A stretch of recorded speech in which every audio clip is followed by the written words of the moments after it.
But we are hopping into game number 3, guys. The ace match on Bloody Ridge. The winner of this takes home cup number 2. And, of course, Beasty's already got the first tournament ever under his belts. This is going to be Tefel's chance to snatch victory away from him. But, of course, showing a good display in last game. We'll see how this one goes. Let's just set this up real quick. Make sure the music's on. It is. Okay. Welcome, guys. I want to thank you for tuning in. I want to thank you for watching on Beastyqt TV. I am Rifkin, and I am super stoked to see how this last game goes. Because, I mean, honestly, between game 1 and game 2, this could go anyways, or either way. But spawning in the top right corner of the map for the blue Terran's sake of humanity on the line, it is Beastyqt. And his opponent in the lower left, playing for Dignitas, the Red Zerg player, Tefel. So a little sad that this is only a best of 3 and not a best of 5. I gotta be honest, guys, I'm really enjoying the series between these two. Beasty, though, man, it was like flipping a switch from on to off. Like game 1, he was trying bio, he was doing this and that and whatever, and Tefel just wiped the deck clean with him. Game 2, he makes vultures, he's good to go. Like that is his like go-to thing. I don't know if you just need a ton of spine crawlers down or a constant wall of units or a choke or something. I mean, I imagine... hang on. I imagine treating vultures is not too different than treating Hellions, right? So, like, take a minute to step back. I know we're trying to treat STARBOW as its individual game, and it's not Brood War, it's not StarCraft 2, but again, elements are introduced from both. And one of the big things is, like, if you consider in regular StarCraft, if you've got no wall off, 30 minutes in the game, 7 Hellions, Blue Flame, come to your natural base, of course you lose all your drones, right? Kind of the same concept what Beasty's doing here with the Vultures. The only difference is they're not splash damage. So I think for Tefel, he's going to have to dig deep and be like, oh yeah, that's right, I remember how to play normal StarCraft 2. Let's get double evolution chambers, a spine crawler, maybe a roach warren, or whatever he needs to do on the front lines, right? To just keep units from getting into his base in the first place before they even get a chance to wreck all of his shit. Pardon my swearing. Anyways, SV from Beasty's going to get a quick scout off here.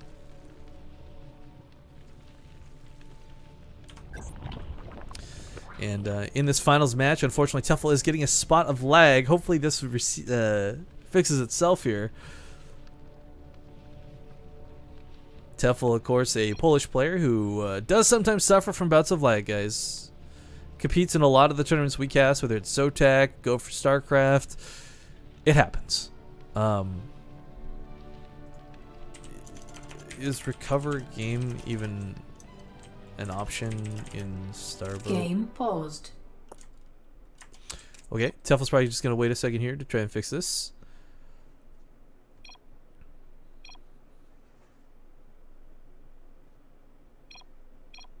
Game resumed.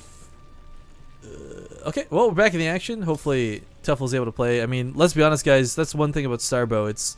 It's a lot less macro intense and a lot more like micro oriented when the battles come down, so the last thing you want to do is lag. I'm not gonna repeat that in chat or on the video, but Zaphod_B, you are too funny, my friend.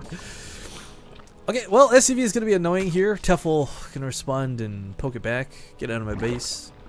Beasty with a bit of a wall off this time, though, will make sure that no early Ling aggression is going to catch him off guard. Bunker will fit nicely between this bunker or barracks and the supply depot.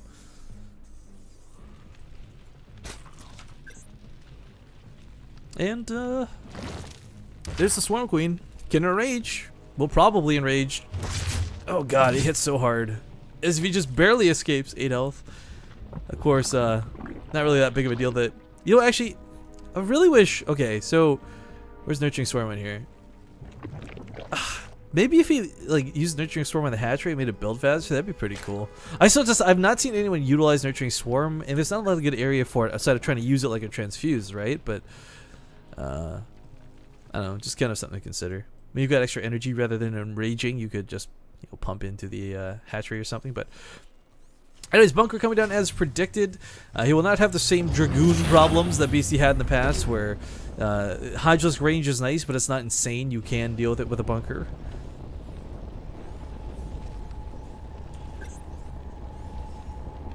But a factory's coming out. We'll probably have either a tech lab for the ion thrusters or a reactor for double vultures coming down in a moment's time. That seems to be the popular choice here for our Terran player. And it's really hard to say, like, so in some respects, like, it's really easy to look at that last game, right, and be like, wow, vultures are so easy, no skill Terran, LOL, GG. But, I mean, again, Tefel kind of made some mistakes that are not amateurish by standards of player, but amateurish to the point that it's like you've defended against Hellions, right? Like, why can't you defend against vultures type ideology there? But third base is gonna get denied here a little bit. BC's gonna poke in, I imagine. No, Tefel's gonna poke him instead. But as predicted, ion thruster, so some very quick vultures are not gonna be too fun to deal with. That's something curious too, with the amount of I guess micro intensity that's been involved. We haven't seen a lot of upgrades out of players either. Like, game 1 was the first time I've seen a 3-3 upgrade in sTARBOW so far. But Hydra's coming out here with those groove spines, gonna give them that range bonus they need to really kick things off quite nicely. Again, I don't believe they outranged the bunker even with the ranged upgrades, so this shouldn't be too problematic for Beasty. A single vulture will scout this.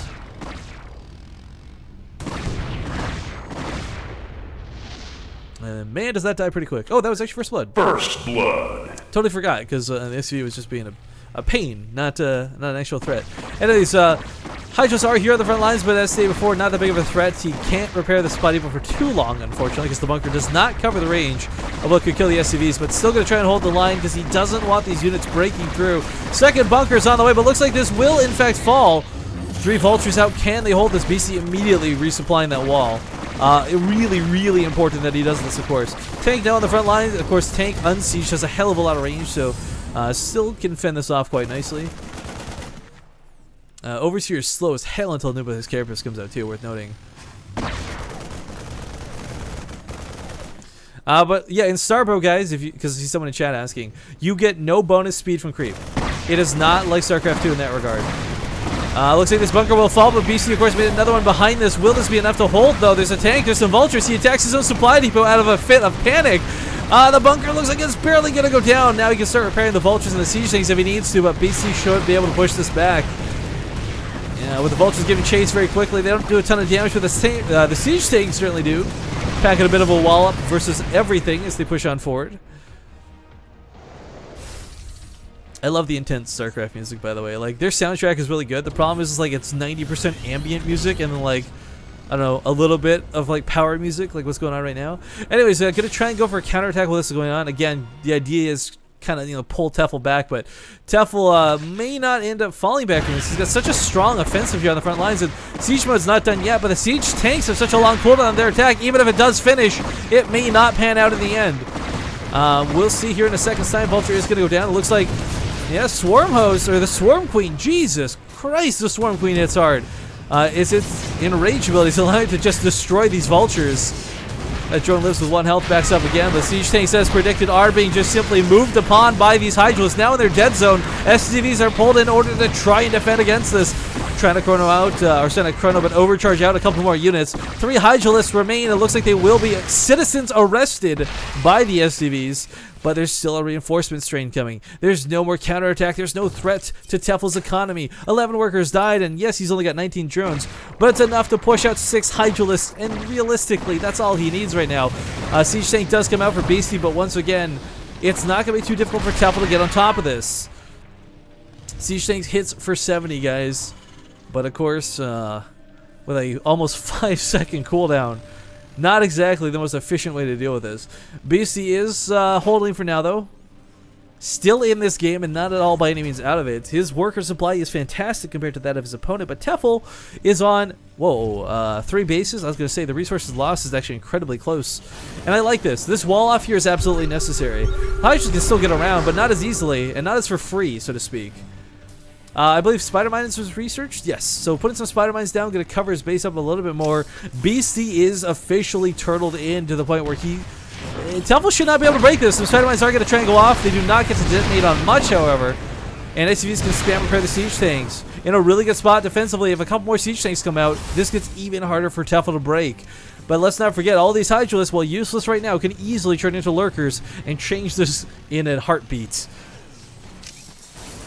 But here in game number 3, guys, the ace match, 1-1, everything is on the line. There's no money up for grabs, but of course it's honor, pride, glory, and all these other wonderful things that we can fantasize about. The vulture's being pulled across the map. I don't know if, again, it's not going to pull the Hydralisks home, but we'll see what damage they can get done. The Swarm Queens, man, they've proven to be quite adept at dealing with this. But, ooh, no energy on this one means no defense on this one. And, of course, Spider Mines might not go off on the workers, but they go off on the Swarm Queens. A couple of Spider Mines were placed down here as well for cover retreating paths. It looks like they will arm, and that Queen will die. Yikes. So National Base is cleared out, and this did, in fact, drive Tefel home, guys. Just the what BC expected and wanted to have happen. So, you know, he could have held for a long time, but his best case scenario is to make sure there's no Hydras immediately outside of his base. The economy for Tefel was already suffering before, still in the gutter, up to 29 workers killed so far. This run by was fantastic. Sadly, no more Spider Mines to lay down. We'll lose these vultures, but oh my god, another set has already been sent out. Does he know about the third? He is guessing about the third, I think. Spider-Man's going to come down, try and cover his pathway up here. We'll find more workers to gut, and for Tefel, this is really unfortunate. His production, as we see, is non-existent. Because once again, he has to deal with this. An SCV is pulled down to, I don't know if that's manner or if it's to draw the attention of Tefel, but either way, it's actually going to die. What? Okay. I didn't see it get attacked, but I guess it died. Anyways, down to 16 workers, 42 workers killed so far. Beasty, feeling to be in a really good spot this game, has definitely got broken from that early containment, that early aggression out of Tefel, but engaging the Hydralisk army, he can't really go offensive is the problem. Like, he can play defensive all day, but offensive is kind of out of the question. The worker count, I feel, difference might be a little too much, but Tefel's still keeping up on this. And we gotta keep in mind, guys, like, Tefel's still got this really scary army. He can't push into BC's base, but BC can't really push out. He's relying on these cheeky counterattacks. But you know what, Tefel's a screw it. Vultures are too freaking annoying. Good game is called Beastyqt for 2 weeks in a row. Be your STARBOW champion. Ladies and gentlemen, give a round of applause to our Terran badass. He is, of course, streaming almost every day, from what I can tell, since he started playing STARBOW, guys. So he was streaming this tournament firsthand. He may be streaming some practice games later, but either way, BC has proven that vultures in the right hands are very, very deadly.